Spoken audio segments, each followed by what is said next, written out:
नमस्कार, NMF news पर आप सभी का बहुत स्वागत। मैं हूं आपके साथ अभिषेक पुंडीर। भारत में जो लोग प्राइवेट नौकरी करते हैं उनके हाल पहले तो खराब थे, अब और ज्यादा खराब होने वाले हैं। वही लोग जानते हैं कि किस तरीके से रोज ताक पर रखकर अपनी नौकरी को करते हैं और किस तरीके से बिना नोटिस दिए, बिना कुछ बताए लोगों को निकाल दिया जाता है। ये एक धंधा सा फिलहाल देश में बना हुआ है। खबर निकलकर सामने आई है, मैसूर से इंफोसिस ने 300 से ज्यादा फ्रेशर्स को हायर किया, 2.5 साल काम करवाया और उसके बाद बिना नोटिस के, बिना कुछ जवाबदेही के उन्हें निकाल दिया। तो ऐसा देश भर में क्यों हो रहा है और कितने बड़े पैमाने पर हो रहा है, उसी पर आज चर्चा करेंगे। चर्चा के लिए मेरे साथ मौजूद है हमारे वरिष्ठ सहयोगी पंकज प्रसून। सर, बहुत बहुत स्वागत। ये मैसूर से जो निकलकर मामला सामने आया, ये सिर्फ एक आईना है या बहुत बड़े पैमाने पर? नहीं, मैं बता देता हूं हुआ क्या है। जी, कैंपस प्लेसमेंट हुआ।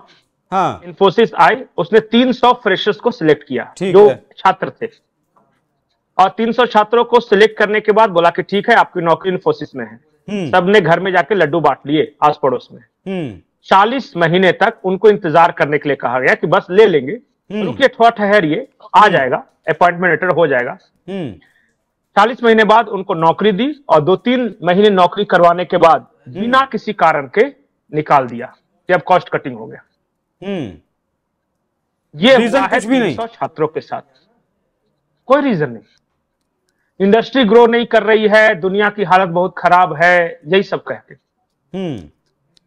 सवाल यह है कि क्या ऐसी कंपनियों पर कभी कोई कार्रवाई होगी इस देश में जो नौजवान टैलेंट के साथ इस तरह से खेलते हैं?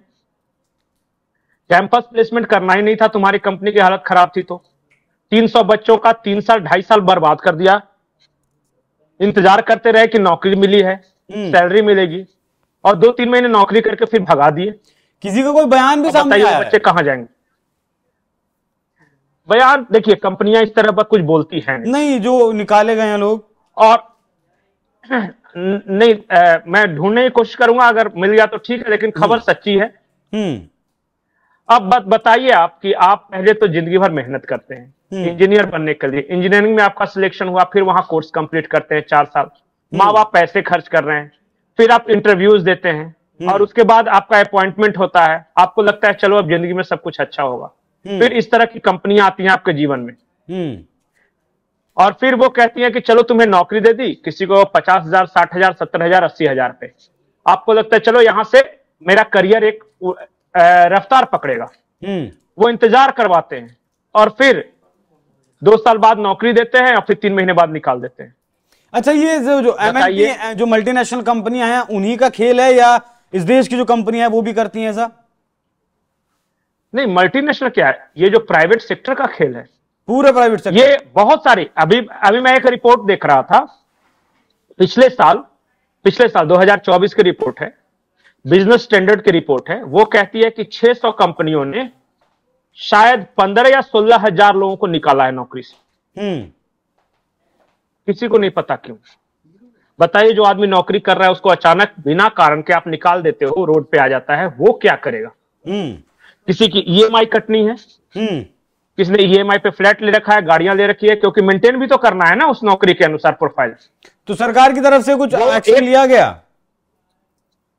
लेना चाहिए लेबर डिपार्टमेंट को, लेकिन इस देश की सरकार उन कंपनियों के लिए के फेवर में काम करती है, आम लोगों के लिए, जो कर्मचारियों के फेवर में काम नहीं करती है। और ये क्रॉस सेक्टर है। ये आप किसी भी प्राइवेट सेक्टर में चले जाओ, आज तक किसी भी बड़ी कंपनी पे कोई बड़ी कार्रवाई नहीं हुई है लोगों को निकालने के लिए, वो चाहे मीडिया सेक्टर की कंपनी हो या आईटी सेक्टर की कंपनी हो या फिर कोई दूसरा सेक्टर। बताइए, आपके याद से कौन सी ऐसी कंपनी जिसने 400, 500, 600 लोगों को निकाल दिया, उस पर सरकार की तरफ से एक भी कार्रवाई की गई हो? वो लोग सड़कों पे आ जाते हैं, लेबर डिपार्टमेंट में जाते हैं, केस करते हैं, कुछ नहीं होता, चलता रहता है। ज्यादा ये होता है कि इनकी बकाया सैलरी दे दो। अरे वो तो काम किया है तो देना ही है। उनके करियर का क्या, उनके बच्चों का क्या जो पढ़ाई कर रहे हैं? कहां से स्कूल फी भरेंगे? कहां से फ्लैट का ईएमआई देंगे? कहां से कार का ईएमआई भरेंगे? और बड़े बड़े शहरों में रहते हैं, आपका कहते हैं कि मेरा मिनिमम क्राइटेरिया है कि तुम टाई लगा के आओ, जूते चमका के आओ, कार से आओ। कहां से वो मेंटेन करेगा? और आपके मेंटेन करने के चक्कर में उसकी पूरी सैलरी चली जाती है और आप अचानक निकाल देते हो। जिस तरह सरकारी नौकरियों में एक जॉब सिक्योरिटी है, इस देश के प्राइवेट सेक्टर में जॉब सिक्योरिटी लानी पड़ेगी, और नहीं तो यही होगा डिप्रेशन।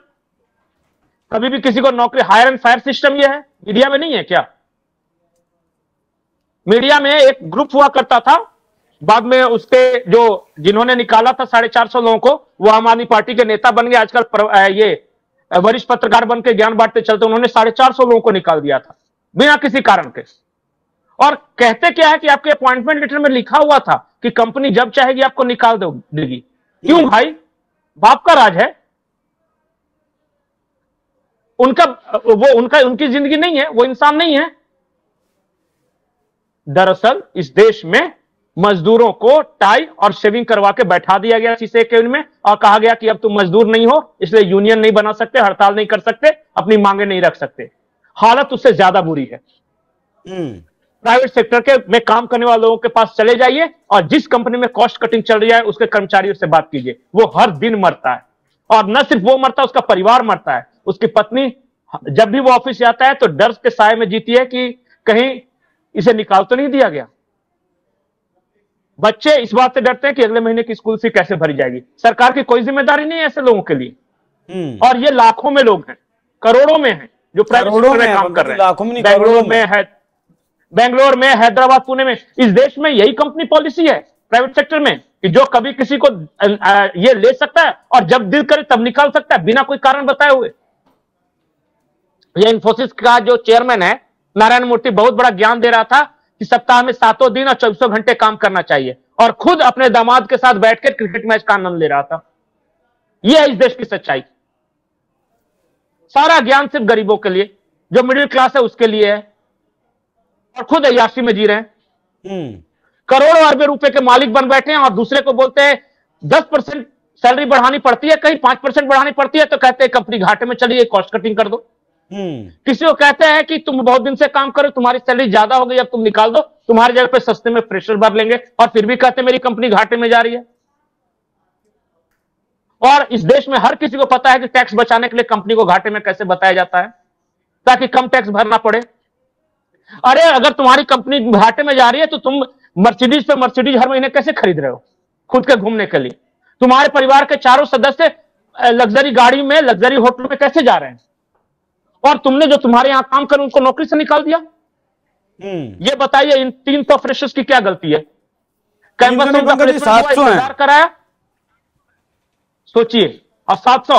और मैंने तो पिछले साल की रिपोर्ट बताई कि 600 कंपनियों के 15,000 कर्मचारियों को बिना काम से निकाल दिया गया। कोई उनके लिए रोने वाला नहीं है इस देश में, कोई आवाज नहीं उठाने वाला। और वो बेचारे किसी दूसरी कंपनी में जाते हैं तो तमाम विपरीत परिस्थितियों के बावजूद इसलिए चुपचाप काम करते रहते हैं कि नौकरी तो है, सैलरी तो मिल रही है, कहीं कुछ बोला तो पता चलेगा कि अगली कंपनी में नौकरी नहीं मिलेगा।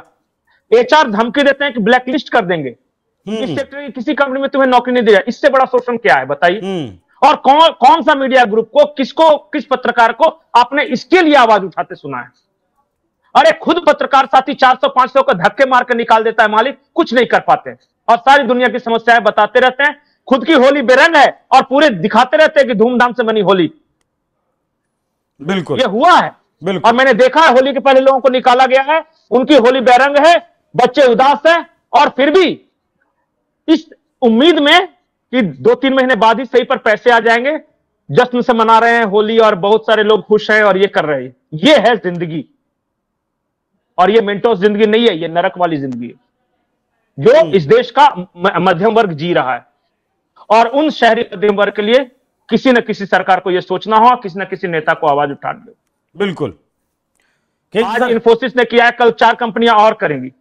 इन्फोसिस ने जो किया है सेक्टर कंपनियां करेंगे। बिल्कुल, इन्फोसिस ने जो किया है उसके बाद आईटी सेक्टर में जॉब जो है सिक्योर नहीं रह गई, और प्राइवेट जॉब्स कहीं भी सिक्योर नहीं है। आप किसी भी फील्ड में चले जाएं, लेकिन अगर कोई एम्प्लॉय आपके लिए काम कर रहा है, सालों से काम कर रहा है, तो अब कम से कम कंपनियों की जवाबदेही होनी चाहिए। हालांकि इस मामले में केंद्र सरकार के पास एनआईटीएस की रिपोर्ट पहुंची है, उसने राज्य सरकार को इसका जांच करने का आदेश दिया है, लेकिन कंपनी की तरफ से यह बयान आया है कि कंपनी ने एम्प्लॉय के साथ जो अनुबंध किया था, जो उन्हें ऑफर लेटर दिया था, उसमें यह चीज लिखी हुई थी। सिर्फ एक लाइन डाल देने से आप किसी के भविष्य के साथ खिलवाड़ नहीं कर सकते, यह अधिकार आपको किसी ने नहीं दिया। हमारी सरकारों को और हमारे इस तरीके के युवाओं को जो प्राइवेट सेक्टर में नौकरी कर रहे हैं, उन्हें अब अपने लिए आवाज उठानी होगी, तभी जाकर कुछ नियम कानून इस देश में बनाए जा सकते, क्योंकि तेज आवाज ही इस देश में सुनाई देती है, हल्की आवाज नहीं सुनाई देती। पंकज जी बहुत बहुत धन्यवाद इतना गंभीर विषय पर इतने गंभीरता से चर्चा करने के लिए। तो दर्शकों, चर्चा कैसी लगी कमेंट कर जरूर बताइएगा। नमस्कार।